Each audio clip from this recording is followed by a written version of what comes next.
જય સોમનાથ. કવિ મકરંદ દવેના અધ્યાત્મલક્ષી કાવ્યોનું અધિકૃત અર્થઘટન. લેખક છે રતિલાલ બોરીસાગર. મારા હાસ્ય લેખોમાં મેં એકાધિક વાર લખ્યું છે કે fools rush in where angels fear to tread, એટલે કે ડાહ્યાઓ જ્યાં પગ મૂકતા ડરે છે ત્યાં મૂર્ખાઓ ધસી જાય છે.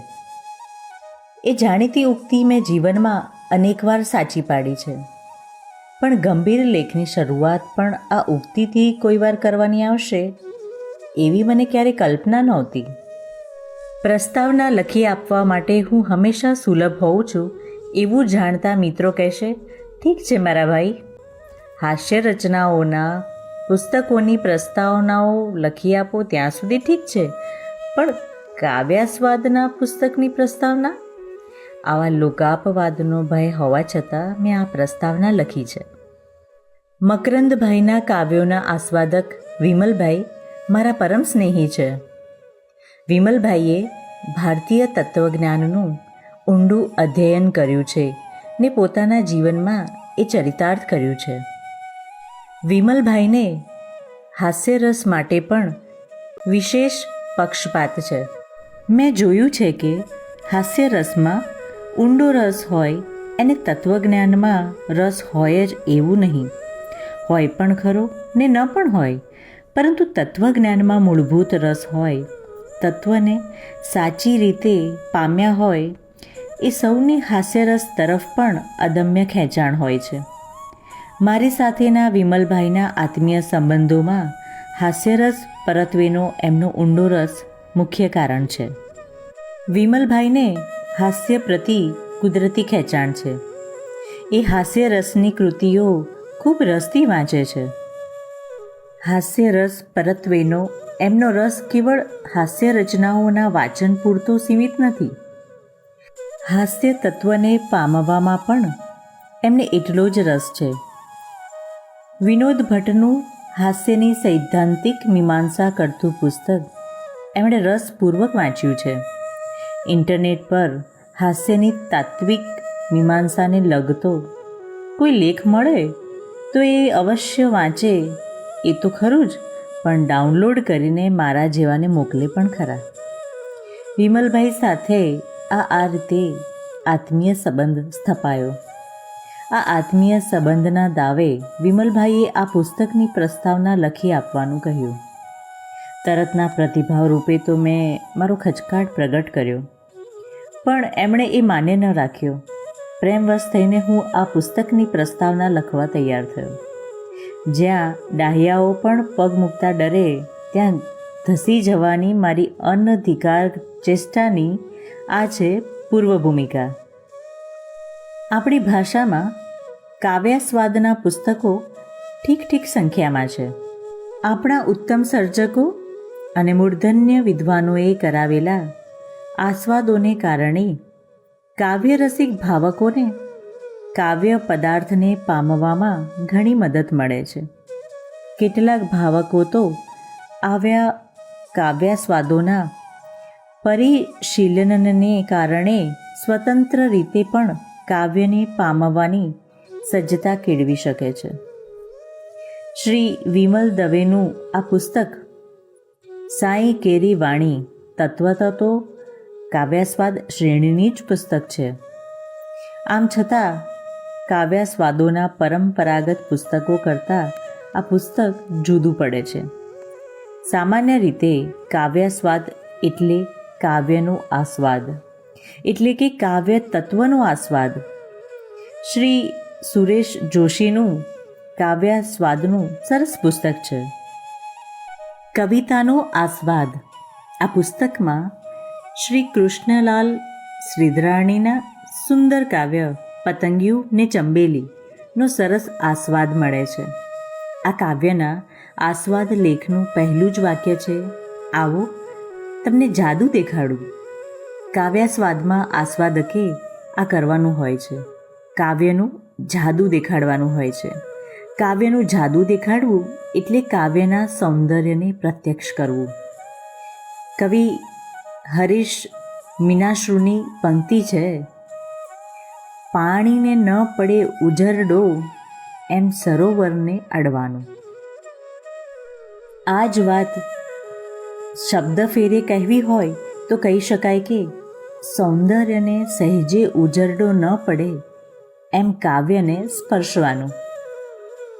શબ્દની સૌંદર્યમૂલક અભિવ્યક્તિ એટલે કાવ્ય. શબ્દની આ સૌંદર્યમૂલકતાને આસ્વાદકે પ્રગટ કરવાની હોય છે. શબ્દની સૌંદર્યમૂલકતા કહીએ છીએ ત્યારે એના અર્થની સૌંદર્યમૂલકતા પણ એમાં આવી જાય છે. શબ્દના નાદ સૌંદર્યનું મહત્ત્વ અવશ્ય છે, પણ શબ્દની અર્થગર્ભતાનો પણ એટલો જ મહિમા છે. કવિ કુલગુરુ કાલિદાસની ઉક્તિ યાદ કરીને કહું તો, ઉત્તમ કાવ્યમાં શબ્દ અને અર્થ પાર્વતી પરમેશ્વરની જેમ એકરૂપ થઈ ગયા હોય છે. કોઈ પણ કાવ્યમાં શબ્દ અને અર્થનું સૌંદર્ય એકબીજાથી અલગ ન પાડી શકાય એ રીતે એકબીજામાં ભળી ગયા હોય છે. ગંગા ને યમુના એકબીજામાં ભળીને નવું રૂપ ધારણ કરે છે તેમ કાવ્યના આસ્વાદકે શબ્દ અને અર્થની એકરૂપતામાંથી પ્રગટતા સૌંદર્યનું દર્શન કરાવવાનું હોય છે. એટલે કાવ્યનું જાદુ દેખાડવાનું હોય છે. આ રીતે જોઈએ તો આ પુસ્તકના કાવ્યાસ્વાદની પરંપરાની બહારના છે.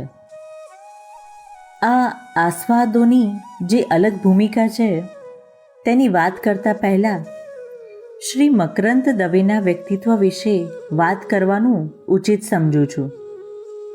શ્રી સુરેશ દલાલે એવું કહ્યું છે કે વિવેચનમાં કોઈ અંગત વાત કે પત્ર વ્યવહારને સ્થાન ન હોય, પણ ક્યારેક કવિના વ્યક્તિત્વને પામવામાં એ ઉપકારક પણ નીવડે. આ સાચું છે. કેટલીક વાર કવિના વ્યક્તિત્વને પામ્યા પછી એમની કવિતા સુધી પહોંચવાનો રસ્તો સરળ બને. મકરંદભાઈની કવિતાને પામવા માટે તો કદાચ આ અનિવાર્ય પણ છે. મકરંદભાઈના વ્યક્તિત્વને લગતી કેટલીક વાતો કવિ સુરેશ દલાલ સંપાદિત ગ્રંથ મકરંદ મુદ્રામાં મળે છે. પુસ્તકના સંપાદકીય લેખનું શીર્ષક વન, ઉપવન અને તપોવનના યાત્રિક છે. આ શીર્ષકમાં જ મકરંદભાઈના વ્યક્તિત્વની મુખ્ય મુદ્રા ઉપસી આવે છે. પુસ્તકના સંપાદકીય લેખમાં સુરેશભાઈ લખે છે, મકરંદ સામાજિક પ્રવૃત્તિથી લગભગ અલિપ્ત છે. આખું જગત પ્રવૃત્તિના જાયન્ટ વ્હીલ સાથે વ્યામોહથી જોડાયું હોય ત્યારે કામની બધી જ પ્રવૃત્તિઓથી અળગા રહેવું અને દુનિયા જેને નકામી પ્રવૃત્તિ ગણે એવી ધ્યાન કે સાધના કે શબ્દ સાધનાની પ્રવૃત્તિમાં રહેવું એ વિરલ જ નહીં પણ મુશ્કેલ તો છે જ. આ જ પુસ્તક મકરંદ મુદ્રામાં સુરેશભાઈએ લીધેલો મકરંદભાઈનો ઇન્ટરવ્યૂ પણ છે. આ ઇન્ટરવ્યૂમાં મકરંદભાઈના સ્વમુખે કહેવાયું છે, મને લાગે છે કે એક અધ્યાત્મનો પ્રદેશ છે, શુદ્ધ પ્રકાશનો, સ્વચ્છ શુદ્ધ પ્રકાશનો. પણ એ પ્રકાશ ધરતી પર આવે ત્યારે એની સાથે આપણો નાતો બંધાય છે.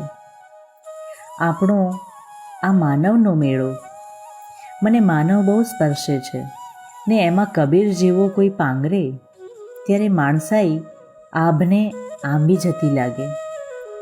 કારણ કે મનુષ્ય છે તે આપણો જ પાયો છે. એને ગુમાવીને ક્યાંય આકાશમાં જઈ શકાય નહીં. માણસાઈ, માનવતા, સામૂહિક જવાબદારી મને બહુ સ્પર્શે છે. અધ્યાત્મની વાતો થાય ત્યારે કહું છું કે માનવતાનો પાયો નથી તે અધ્યાત્મ ખોટું છે, જૂઠ છે. ધર્મના નામે, સંપ્રદાયને નામે જે ભાગલા પડે છે તેથી મારું મન ઘવાય છે. આ પુસ્તકના આસ્વાદો મેં પરંપરાગત આસ્વાદો કરતાં નોખા પ્રકારના એટલા માટે કહ્યા છે કે આ આસ્વાદો મર્મલક્ષી આસ્વાદો છે. એટલે કે કાવ્યના મર્મને પ્રગટ કરી આપનારા છે. કોઈ પણ કવિતા માત્ર શબ્દોના શણગારથી ઉત્તમ નથી બનતી. કેવળ શબ્દોની જળઝમક વીજ ઝબકાર જેવી ક્ષણિક અસર પહોંચાડનારી બની રહે છે. આપણી સમગ્ર ચેતનામાં એકરસ બની જનારી કવિતાનું સૌંદર્ય શબ્દ અને અર્થના પાર્વતી પરમેશ્વરના જેવા સાયુજ્યથી જ નિર્મિત થાય છે. શ્રી બ.ક. ઠાકોરે અર્થઘન કવિતાની વાત કરી ત્યારથી આ વાત સર્વ સ્વીકૃત છે. આનો અર્થ એવો નથી કે વાંચ્યા ભેગો કવિતાનો અર્થ શીરાની જેમ ગળે ઉતરી જાય. ના, આવી સપાટ કવિતાનો મહિમા કરવાની વાત નથી.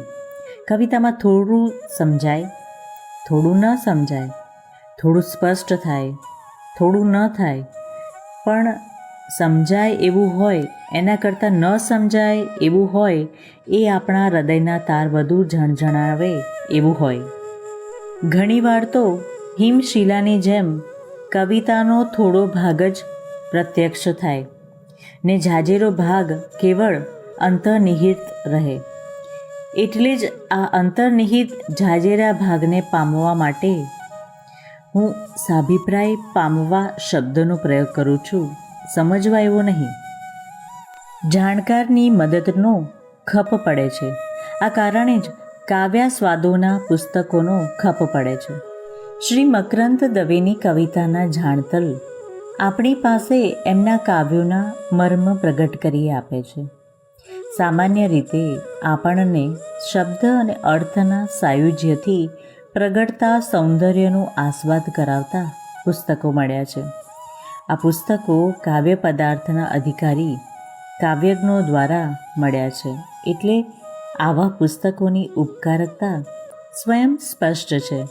પરંતુ અહીં કેવળ જે તે કાવ્યના ઊંડા મર્મને ઉજાગર કરવાનો સ્તુત્ય પ્રયાસ છે. સ્તુત્ય એટલા માટે કે આ પ્રકારના આસ્વાદો પણ મકરંદભાઈની કવિતા સુધી પહોંચવામાં ઘણા ઉપયોગી નીવડે એવા છે. શ્રી વિમલ દવેએ આસ્વાદક તરીકેની પોતાની સીમા બાંધીને આ આસ્વાદો રજૂ કર્યા છે. એમનામાં કાવ્ય પદાર્થને પામવાની પૂરી સજ્જતા છે જ. આપણને એની પ્રતીતિ એમણે પસંદ કરેલા કાવ્યો પરથી જ થઈ જાય છે. આમ છતાં એમનો મુખ્ય રસ મકરંદભાઈના કાવ્યોમાં પ્રગટતો જીવન મર્મ ભાવકો સુધી પહોંચાડવાનો છે. મારી દૃષ્ટિએ આમ કરવા માટે શ્રી વિમલ દવે સર્વાધિક યોગ્ય વ્યક્તિ છે. દુન્વયી સંબંધની દૃષ્ટિએ તેઓ મકરંદભાઈના ભત્રીજા છે. મકરંદભાઈની છત્રછાયામાં ઉછર્યા છે. લોહીનો સગપણ તો મકરંદભાઈ સાથે જીવનભર જોડાયેલા રહેવાનું નિમિત્ત માત્ર છે. બાકી એમણે પૂજ્ય ભાવે મકરંદભાઈને સેવ્યા છે. અધ્યાત્મનો વારસો મકરંદભાઈને માતા પિતા તરફથી મળ્યો હતો અને એમણે એ દીપાવી જાણ્યો. વિમલભાઈને દાદા દાદીના વારસામાં મકરંદભાઈએ પોતાના તપોબળે ઉમેરેલી મૂડીનો પણ લાભ મળ્યો છે. તત્વજ્ઞાનમાં જન્મજાત આવો ઊંડો રસ હોવાથી વિમલભાઈએ ભારતીય તત્વજ્ઞાનનો, વેદાંતનો ઊંડો અભ્યાસ કર્યો છે. આ કારણે હું એમને મકરંદભાઈના અધ્યાત્મલક્ષી કાવ્યોનું અધિકૃત અર્થઘટન કરવા માટે સર્વાધિક યોગ્ય વ્યક્તિ માનું છું. વળી મકરંદભાઈનું અધ્યાત્મના ચીલાચાલુ અર્થવાળું નથી. મકરંદભાઈનું અધ્યાત્મ માનવતા કેન્દ્રી અને સામાજિક નિસ્બતવાળું છે. મકરંદભાઈનું અધ્યાત્મ માત્ર એકાંત સાધનામાં પરિસીમિત થઈ જનારું નથી. સામૂહિક જવાબદારીના વહન સુધી વિસ્તરેલું છે. એમનો અને કુંદનિકા બહેનનો નંદીગ્રામવાસ આ સંદર્ભમાં સમજવાનો છે. નંદીગ્રામ નામ પણ કેટલું સાર્થક છે. નંદીગ્રામમાં વસેલા ભરતજી સમજતા હતા કે મારે જે કંઈ કરવાનું છે તે રામજી વતી કરવાનું છે. મકરંદભાઈ અને કુંદનિકા બહેને પણ આવી જ સમજણથી અહીં અમે જે કરીએ છીએ ને કરીશું તે પ્રભુવતી કરીએ છીએ ને કરીશું એવા અકર્તા ભાવથી જ નંદીગ્રામ વસાવ્યું હતું. એ બંનેની વિદાય પછી પણ આ પરંપરા એવી ને એવી ચાલી રહી છે. નંદીગ્રામના ટ્રસ્ટી વિમલભાઈએ એક નવા નોખા પ્રકારનું આસ્વાદ પુસ્તક મકરંદભાઈની જન્મ શતાબ્દીના વર્ષમાં આપ્યું છે. તે માટે ગુજરાત કાયમ માટે એમનું ઋણી રહેશે. બુદ્ધિ પ્રકાશમાંથી સાભાર. જય સોમનાથ.